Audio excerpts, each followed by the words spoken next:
Herr Dr. Leopold, in unserem Forum Zukunft neu denken möchte ich Ihnen gerne die Frage stellen, wo Sie die eigentlichen Probleme, Anforderungen, Themen auf gesellschaftlicher Ebene sehen, wenn es um die Frage industrielle Revolution, Industrie 4.0 geht.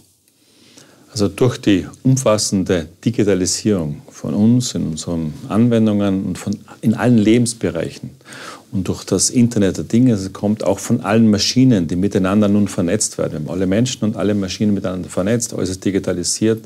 Wir haben uns ein wunderbares Werkzeug geschaffen, um unsere Probleme, unsere Aufgaben zu lösen. Das ist der gute Teil. Das Problem, was damit kommt, ist einerseits, wir haben uns eine enorme Abhängigkeit begeben und da werden wir noch lernen müssen, wie können wir dann doch noch miteinander leben, unsere Wirtschaft betreiben, wenn Systeme ausfallen. Das ist ein Thema, mit dem wir uns beschäftigen müssen. Das Zweite, was aber auch noch extrem spannend ist, wo wir noch gar keine Antwort darauf haben, wir beziehen jetzt nun laufend Informationen aus dem Netz für unsere Anwendungen, für unser Leben. Woher wissen wir, ob die Informationen richtig sind? Woher wissen wir, ob sie nicht schon manipuliert wurden?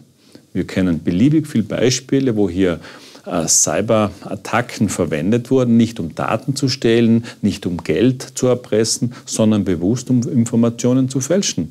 Ein Großteil der Webseiten, die wir alle benutzen, sind schon infiziert und es kommt laufend vor, dass hier Inhalte verändert werden. Wenn ein Unternehmen plötzlich auf seiner Website eine veränderte Information hat, bedeutet es für ihn einen großen Schaden.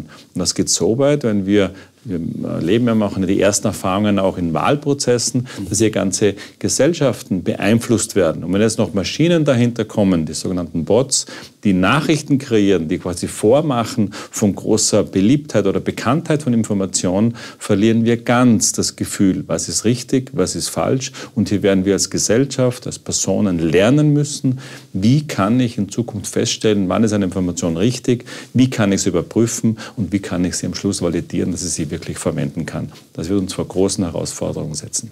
Herzlichen Dank, sehr spannend. Dankeschön.